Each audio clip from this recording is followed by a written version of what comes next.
교회를 세워가는 사람들이란 제목을 가지고 함께 은혜 나누기 원합니다. 교회를 세워가는 사람들. 하나님의 나라 일꾼들은요, 일을 할 수 있는 뜨거운 열정이 있어야 됩니다. 열정이 있어야 돼요. 그냥 뭘 시켜도 하는 둥 마는 둥 사람이 있는지 없는지 왔는지 말았는지 표시가 안 나는 그런 게 아니라 뜨거운 열정, 패션, 열정이 있어야 되는 사람이에요. 그것도 성령 안에 이끌린 열정이 있어야 되는 사람. 그래서 오늘 이렇게 말합니다. 감독의 직분을 얻으려 하면 선한 일을 사모하는 것이라 해서 이 사모함이 열정이 되는 거예요. 열정. 정말 자기에게 뜨거운 열정이 없으면 주의 교회를 이루어가지 않는 거예요. 그러니까 특히 저 같은 목회자에게는 복음에 대한 열정이 있어야 돼요. 예수님 때문에 기꺼이 내 생명 바치겠다라는 뜨거운 충성심이 있어야 돼요. 그게 오늘 성경에서 말씀하고 있는 감독이거든요. 이런 감독을 다른 말로 표현하면 이렇게도 될 수 있어요. 다른 곳에 또 나는 유사 본문들도 있지만, 예를 들어서 장로, 안수집사는요, 열정이 있어야 돼요. 열정이. 그러니까 교회를 사랑하는 특별한 마음이 있어야 돼요. 우리 그 남궁 집사님, 그런 열정이 본인에게 있습니까? 그걸 물어봐야 됩니다. 나는 교회를 사랑하는가? 우리 안수 집사님, 그 민병재 집사님 교회를 사랑하는가? 화분을 많이 갖다 놓는 게 다 좋은 건 아니에요. 절제하는 것도 중요해요. 교회를 사랑하는 그 마음, 온 교회를 다 청소하고 정리하시잖아요. 남궁 그 민병재 집사님께서. 그런 교회를 사랑하는 마음, 열정이 있어야 돼요. 그래서 영적인 지도자들은요, 거룩한 복음에 대한 뜨거운 열정이 있어야 돼요. 막 전도하고 싶고, 말씀 가르치고 싶고, 양들이 궁금해서 막 밤잠을 설치고, 막 이런 열정이 있어야 돼요. 특히 작은 목자는요, 이게 정말 중요해요. 저 같은 목사는 그게 정말 중요해요. 그러니까 막 밤에도 막 찾아가는 거예요. 새벽에도 찾아가는 거예요. 그게 열정이에요. 열정. 가서 예수 믿으라고 말하기도 하고. 때로는 장례식을 가는데 얼마나 민망할 때가 있는지 몰라요. 그런데도 불구하고 찾아가고 열정을 갖고 복음을 전하는 그런 일꾼들. 그게 오늘 성경에서 말하는 감독들이에요. 그래서 앞서 지도자들은 하나님의 나라에 대해서 아주 뜨거운 열정이 있어요. 그걸 사모함이라고 해요. 막 우리가 그 찬양하잖아. 오늘 주일 오전에도 내 사모하는 주님, 막 온 세상 구주시라, 주님 다시 오실 날까지 막 그런 찬양을 부르면서 뜨거운 열정 가운데 언제 주님 오시겠습니까 하면서 주님 오신 날까지 나는 지사 충성, 생명을 걸고 충성하겠습니다라는 이런 복음의 열정이 오늘 직분자들에게 있어야 됩니다.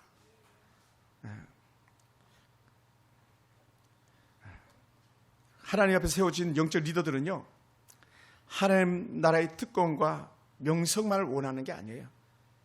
좋은 직분을 사모하잖아요. 거기 좋은 직분에 걸맞는 열정, 복음에 대한 확신이 있어야 되는 거예요.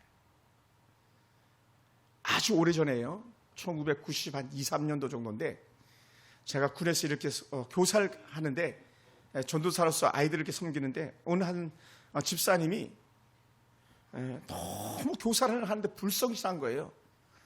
불성실. 그렇게 불성실할 수가 없어요. 그래서 제가 태어나서 처음으로 사람을 직분에 자르는 적이 있었어요. 집사님, 그렇게 하려면 교사하지 마시라고. 그랬더니 이 집사님이 막 그 성도 안 잊어버려. 저랑 같은 동성애 심실 집사님인데, 이 집사님이 막 화를 내면서 목사님, 나는 교사를 해야 된다고. 목사님, 난 교사를 해야 돼요. 왜 교사해야 돼요? 그랬더니 지 아들, 딸들이 우리 그 주일학교 나오는데 걔네들 때문에 엄마를 보여주기 위해서라도 교사를 해야 된다는 거예요. 그런데 너무 불성실한 거예요. 바늘 맡기면 다 깨버리는 거예요. 그래서는 안 되는 거죠. 정말 뜨거운 열정 때문에 누구 보여주기 위해서 직분을 맡는 게 아니라 생명을 걸고 직분을 맡는, 그래서 사명을 감당하는 그런 사람이 돼야 돼요. 그러려면 어떻게 돼요? 사모함이 있어야 되는 거예요. 사모함. 그래서 그런 사모함을 가진 사람들은요, 처음이나 나중에 똑같이 변치 않는 마음을 가져야 돼요. 할렐루야. 똑같이. 우리 권사님 이제 세워진 권사 한 분 남아 계신데, 처음에 권사 세우셨을 때에 너무 쉽게 제가 권사님들 훈련을 안 시키고 세워가지고 제가 가슴 아픈 그만이 없잖아요. 했어요. 돈도 안 걷고 거의 안 걷었잖아요. 막 어떤 데는 권사님 하면 500만 원 내야 되고, 안수집산 1000만 원 내야 되고, 장로는 막 3천만 원, 5천만 원 내야 되고 막 그렇게 했는데 우리 그렇게 안 했잖아요. 오히려 김실 권사님 막 헌금하고, 저희 가정이 헌금하고, 권사님들은 이제 겨우 수건값하고 음식값 내고 그 정도로 끝났지 아무것도 한 게 없잖아요. 그러니까 직분에 대해서 소중함을 못 느끼고 거기에 대해서 사명 감당하지 않으니까 교회를 막 다 주인 삼지 않고 떠나가는 이런 일들이 있었어요. 왜 그랬냐? 이건 저의 불찰, 저의 실수예요. 왜? 열정이, 교회를 사랑하는 뜨거운 열정이 없는데 그렇게 직분을 맡겼던 그런 실패들. 근데 오늘 그러면 안 되거든요. 그래도 오늘 우리 김효수 권사님께 계셔서 너무 감사한데, 영적으로 또 육적으로 뜨거운 열정이 있는 사람이 결국 교회 영적 리더가 돼야 되는 거죠. 근데 세상적으로는요, 인간적 야망을 가지고 직분 받으려고 하는 사람들도 많거든요. 제가 아는 한 집사님이 그랬어요. 이 복음 그 건축 설계사 사무소 하는 집사님이었는데 돈도 너무 많은 거예요. 막 또 어린 날에 신학은 했어요. 근데 돈을 너무 많이 벌었는데 뭐 사역도 어차피 안 할까 하면서도 나는 목사가 돼야 되겠다고 목사 자격증 따가지고 하는데, 그냥 목사만 타이틀을 갖고 있지 아무것도 하는 게 없는 거예요. 그런 사람들은 사실 목회자 욕만 먹이는 거예요. 왜? 가서 술자리 똑같이 건축하고 하니까 술 먹고 장구 치고 푹 치고 다 하면서 목사 타이틀 갖고 있으니까 만약에 일이 생기면 목사지 막 나오잖아요. 그래서 안 되는 거거든요.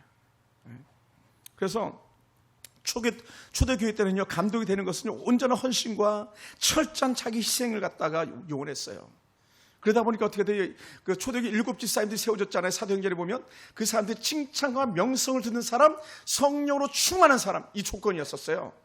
그러니까 성령 충만한 사람, 그 다음에 칭찬과 명성을 듣는 사람, 그러니까 칭찬 듣는 사람을 세웠어야 되는데, 그것을 우리가 잘 기억해야 돼요. 그러니까 앞으로 여러분들이 우리 교회 안에서 언제까지 하나님께서 우리 교회를 멋지게 성장시켜 주실지 모르겠지만, 집사가 되고 또 권사가 되고 또 하나님 나라 거룩한 일꾼이 되는 사람들은요, 철저하게 칭찬 듣는 사람, 명성이 있는 사람 돼야 되는 거예요.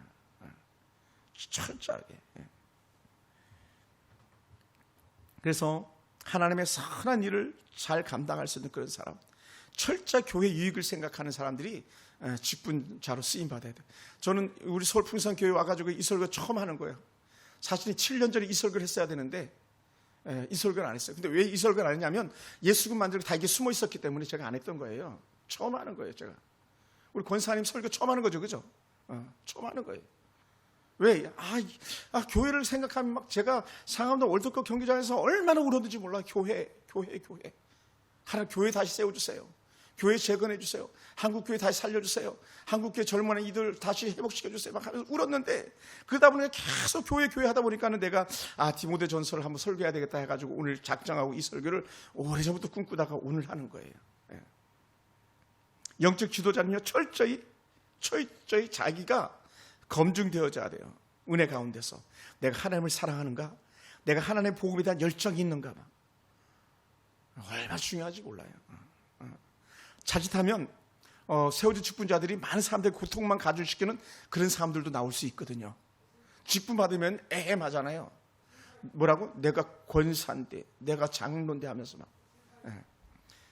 제가 만났던 장로님, 지금 이제 돌아가셨습니다만, 그 장로님은 이 요람 박스를 갖다가 그냥 부목사님 책상에 앉아 계신 부목사님한테 그 얼굴에다 막 던져버리더라고. 왜 던졌는지 아세요? 단 이유 하나예요. 물론 그 목사님이 잘못했어요. 잘못한 건 뭐냐면 장로님 댁 주소가 틀렸어요. 요람이 해필이면 그 악한 장로님 주소가 틀린 거예요. 그러니까 다른 주소는 다 맞아도 자기 주소가 정말 틀렸으니 얼마나 속상했겠어요. 그러니까 부목사님, 박목사님이라는 분인데 그냥 거기다가 던져버리더라고요. 근데 제 전도사 때. 야, 그걸요, 옆에서 젊은 후배 목사들이 전도사를 보고 있잖아요. 그 정말 민망스러운 거예요. 그 장로님 어땠는지 아세요? 돌아가실 때요, 겁나게 고생하다 돌아가셨어요. 다 사람들한테 손가락질 받고, 다 손가락질 받고, 잘 죽었다고. 교회 오면요, 한 700명 정도 모이는 교회였는데 자기 주차장 자리는 누구도 거기다 차를 대면 안 되는 거예요. 장로님 자리라고. 그러니까 뭐예요? 그 명성, 장로라는 껍데기 명성이 세상 명성으로 가 있는 거예요. 세상 명성. 그럼 얼마나 속상한지 몰라요. 그런 게 아니에요. 우리가 직분을 가지면 가질수록 더 철저히 낮아지는 거예요. 그러니까 직분을 가진 사람은 내가 더 하려고 몸부림치고 내가 더 주려고 몸부림치고 내 겉옷도 벗어서 줄 수 있고 그런 사람이 목사도 돼야 되고요. 장로도 돼야 되고요. 권사님도 되셔야 되고요. 우리 안수집사님 계신데 안수집사님도 돼야 되는 거예요. 막 직분자가 막 담임 목사님 얘기도 듣지도 않고 막 방황하고 막 따지고 들고 막 그렇게 하면 덕이 안 돼요. 왜? 다 보고 있잖아요. 보고 있어요. 그러다 보니까 오늘 성경에서 말씀하고 있는 것들 중에 특별하게 몇 가지를 가만히 보면 한번 볼래요? 2절 한번 읽어봅시다. 감독은 책망할 것이 없으며 한 아내의 남편이 되며 절제하며 신중하며 단정하며 나그네를 대접하며. 여기서 우리가 봐야 될 게 뭐냐면 철저히 가정 중심인 것을 보게 돼요. 감독은요 철저하게 책망할 것이 없어야 되고 한 아내의 남편이 돼야 되고 하는데, 여기서 책망할 것이 없다는 말 자체가 뭐냐면요, 사람들이 다 그를 높여주는 거예요. 그러다 보니까는 책망할 것이 없다 이 말 갖다가 헬라어로 아내 플렘프톤이라는 이런 단어를 쓰는데 사람들한테 공격을 받지 않는 거예요. 공격을 받지 않는다는 말은 뭐냐면요, 그 사람들이 막 그 어떤 흠을 갖다가 막 따지고 들고 물고 늘어지지 않아야 되는 거예요. 그만큼 사람이 성결하고 거룩하고 깨끗해야 되는 거예요. 책망할 것이 없는 것이 사람들부터 막 말거리를 만들지 말아야 되는 거죠. 말거리를. 그 교회 그 사람은 막 고개를 설레설레 흔들면 안 되는 거예요. 그러다 제가 소대 말했잖아요. 뭐 하는 사람? 칭찬 듣는 사람. 아멘. 칭찬 들어야 돼. 칭찬. 우리 호 권사님 젊어서 칭찬 많이 들으셨죠? 우리 권사님, 허길순 권사님이 왜 명예 권사님이 됐습니까? 칭찬받는 사람이 됐잖아요. 비가 오나 눈이 오나 믿음 자리 떠나지 않고 목사님 기도하고 있습니다. 기도시켜주세요 막 하는. 우리 오래전에 이사가셨지만 김복순 권사님, 우리 권사님 그죠? 그 할머니 권사 정말 귀했잖아요. 그죠? 떠나실 때 제가 막 얼마나 제가 울었는지 몰라요. 권사님 마지막 보내드리는데 지금 천국 가는 것 같이 그런 마음이 들었어요. 가기만 하면 막 권사님이 좋아가지고 춤을 추고 막 목사님 오시다가 춤을 추고 그 새까만 방에 혼자 있는데 가면은 막 목사님 오시다고 그렇게 좋아하고.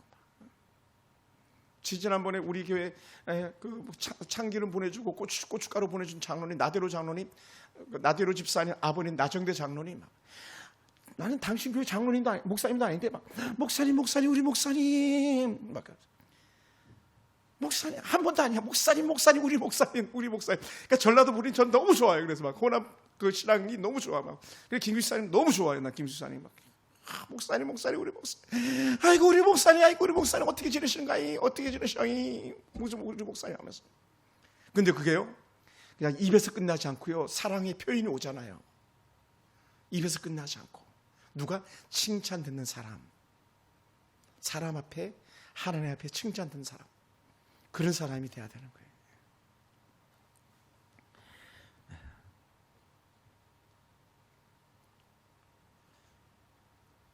요 단어를 갖다가 그 책망할 것이 없다는 그 단어 갖다 이렇게 언어적으로는 또 해석되어지는데 어떻게 하냐면 여러분 씨름하거나 레슬링 하잖아요. 씨름하거나 레슬링 할 때에 상대방에게 내가 가지고 있는 약점을 보이지 않는 거예요. 왜냐하면 그 약점을 보이면 공격해서 들어오니까 쓰러뜨리니까. 그런데 여러분 생각해보세요. 사람이 약점이 없는 사람이 어디 있겠어요? 그만큼 어떻게 돼요? 하나님 앞에서 거룩하고 성결하게 삶을 사는 데에 몸부림치는 거예요. 누가? 세워진 하나님의 사람들이. 그러다 보니까 당시에 이제 이 기준은요 대부분 남성 기준이에요. 목사들인들이 남성, 교회 일꾼들이 거의 남성이었기 때문에 남성들 하는 말이 뭐냐면 뭐라 그랬습니까? 보면 이렇게 말해요. 한 아내의 남편이 되며 따라해서 한 아내의 남편이 되며. 그러면 질문한 목사님, 당연히 남편이 한 아내의 남편이지 뭐 두 아내의 남편도 있습니까? 세 아내의 남편도 있습니까? 있더라는 거예요. 있어요. 요 초대교회 당시에 부인을 여러 명 두는 그런 사람들이 있었어요. 그리고 그렇게 부인을 여러 명 두면서 자손 번성을 위해서 그렇게 꿈꾸는 사람들이 있었어요. 그러다 보니까 어떻게 돼요? 하나님께서 노 하신 거예요. 그거 아니야. 그거 아니야. 한 아내의 남편. 그렇게 하기 위해서는 절대적으로 영적인 거룩과 아울러서 성적인 정결함이 거기 뒤따라야 되는 거예요. 성적인 정결. 예를 들어서 우리나라도 그런 제도가 있어요. 첩제도가 있었잖아요. 첩질하고 막 이런 말 썼잖아요. 그게 좋은 말이 아니잖아요. 근데 그게 조선 시대 끝물에 그런 게 일반적으로 흔했거든요. 당장 저희 할아버지만 해도 그랬다 그랬잖아요. 큰할머니가 애를 못 낳으니까 첩을 들여가지고 작은 할머니 몸에서 아이가 나와서 제가 오늘 이렇게 있는 건데, 사실은 그것도 사실은요 하나님께서 기뻐하지 않는 그런 제도예요. 그러지 않아요. 잘못된 그런 것들이죠. 그래서 교회 영적 리더들은요, 왜 한 아내의 남편이 되어야만 하냐면, 부인이 많으면요 가정에 바람잘 날이 없는 거예요. 그죠? 우리 남경희 집사님 그런 것 같지 않습니까? 지금 부인이 없으니까 집사님 좋으시죠? 왜냐면 바가지 팍팍 안 긁잖아요. 바가지 막 긁지 않으니까 막 잘 때 그냥 막 싸울 일이 없잖아요. 그죠?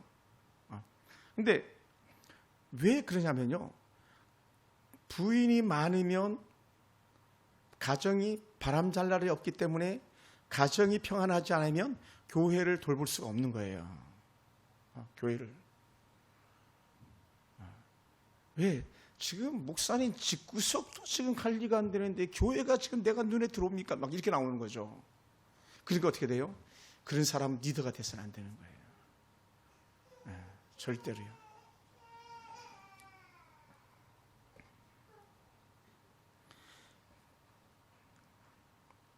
그래서 로맨 카톨릭이 오늘 천주교도들이 신부들 사제들이 결혼을 하지 않아요. 왜 그러냐면 결혼을 하게 하니까요 막 세속적 욕심이 끝이 없는 거예요. 막. 왜? 내가 아들 낳아가지고 아들에게 교회 물려주고 아들에게 재산 물려주고 하면서 막 계속 부를 축적해 나가는 거예요. 그래가지고 이걸 보다 못한 교황이 결혼 금지법을 만들었던 거예요. 교회 타락 때문에. 그랬더니 거기서 끝나면 얼마나 좋았겠습니까? 여러분, 하나님은 우리를 혼자 살게 만들지 않은 거 아시죠? 여러분 생각해 보세요. 그 수도원에 젊은 선남 선녀가 있어요. 사제가 있고 거기 수녀들이 있잖아요. 눈 맞으면 끝나는 거야. 그러니 잘하자고 했는데 삐딱선을 타는 그런 제도 중에 하나가 결혼 금지 제도인 거예요. 절은 또 썼으면 절도 마찬가지잖아요. 그러니까 절도 결혼하는 스님이 있고 결혼 안 하는 스님이 있는데 엉망인 거죠.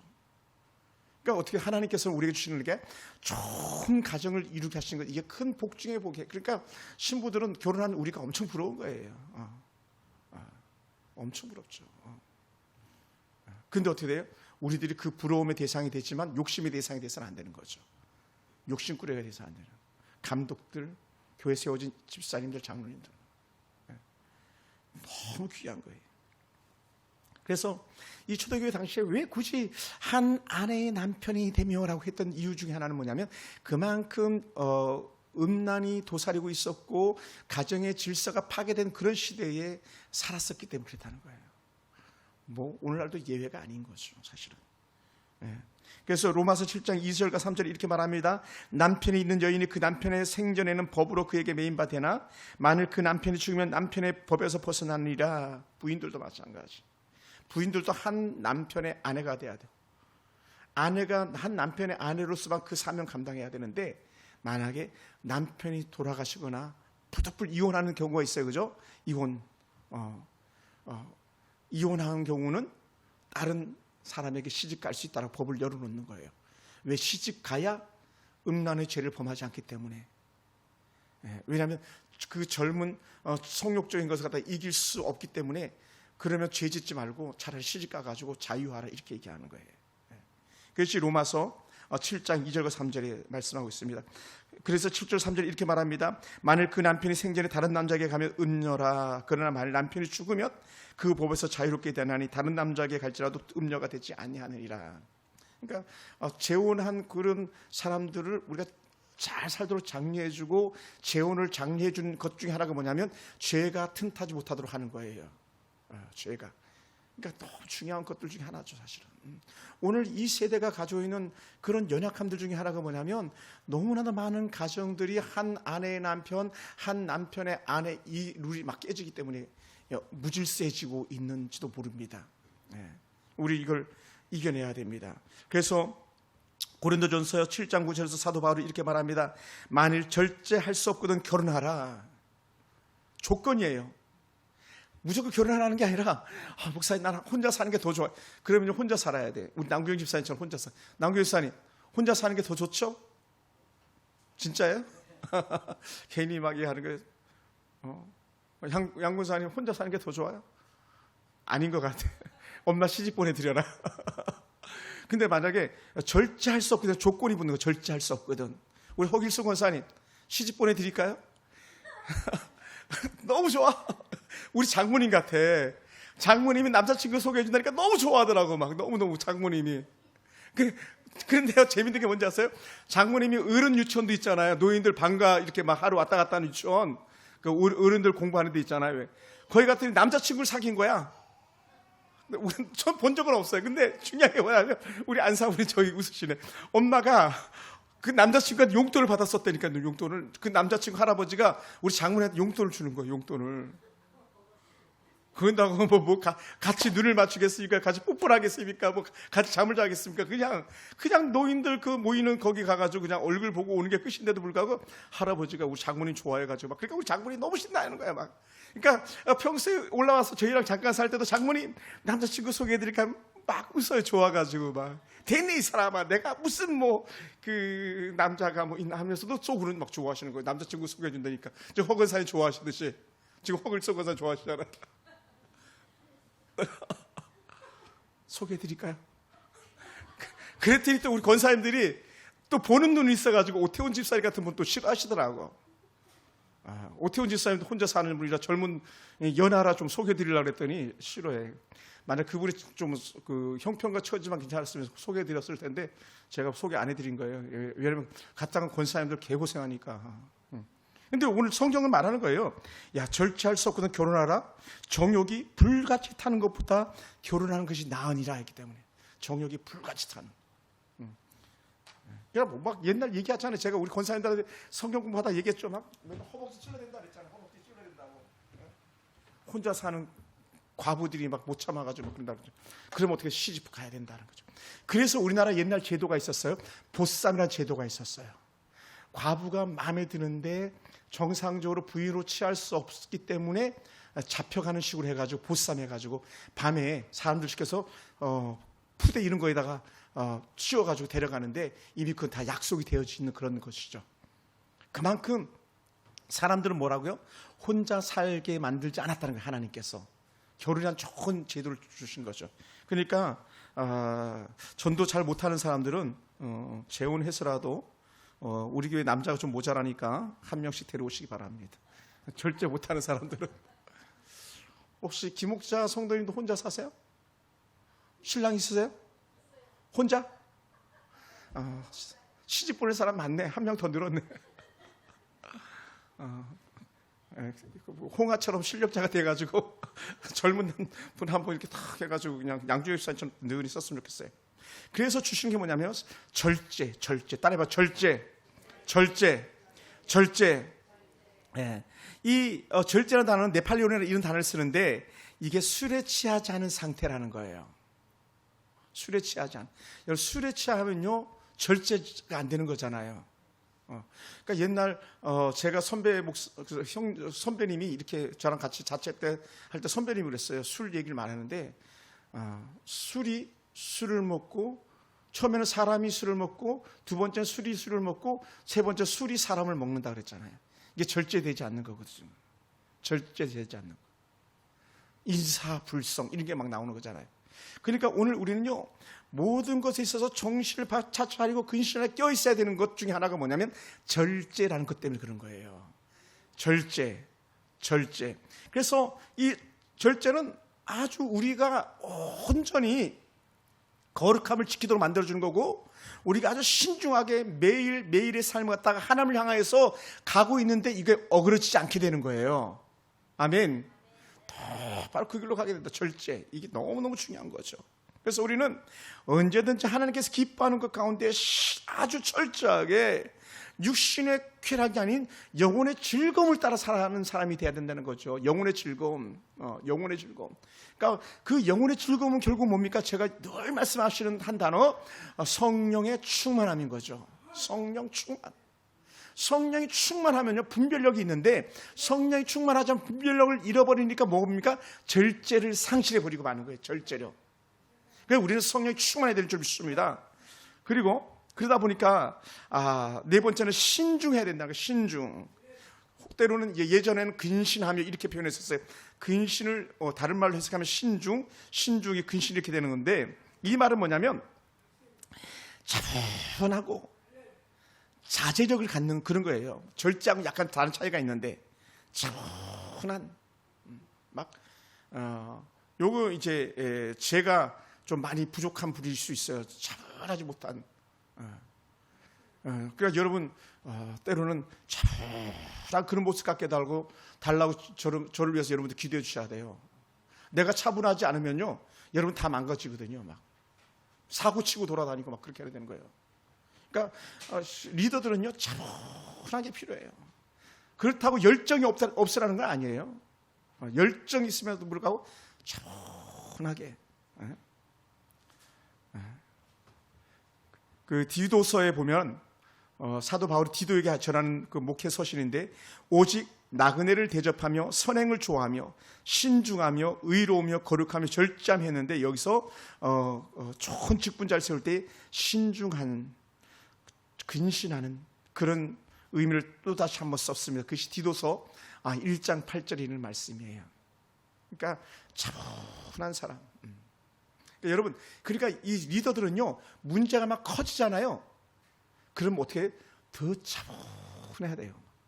안 그래도 지금 문제가 커지고 막 사람들이 수고수고 막 떠들고 되는데, 같이 막 수고수고 떠들고 막 같이 그러면요, 분별을 잃어버리기 때문에 실수하기 쉬운 거예요. 그래서 차분해야 된다는 거예요.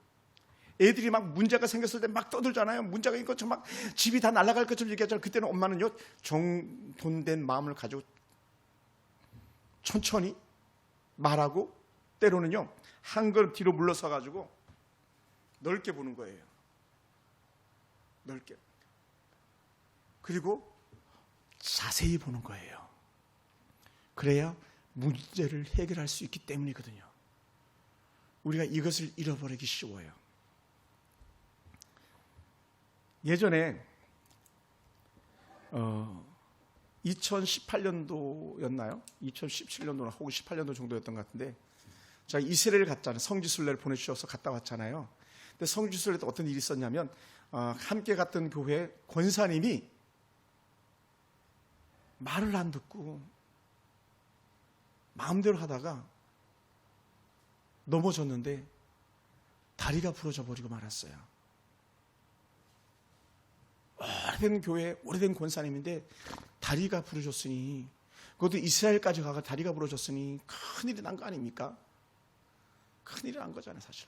그때 목사님이 그 팀을 데리고 세 분의 목사님이 갔는데, 그 중에 한 명이 저고, 또 다른 분은 이제 또 다른 그 전라도에 계신 목사님이었고, 그 다음에 이제 그 교회 담임 목사님, 이렇게 세 목사님이 갔는데, 사람들이 지금 권사님이 다리를 다쳤으니 얼마나 막 난리가 났겠어요. 그때 사람들에게 그 담임 목사님이 했던 얘기가 뭐냐면, 사람들 차분하게 말거리가 되지 않게 입단속을 시킨 거예요. 걱정하지 마세요. 괜찮아요. 조치가 잘 될 겁니다.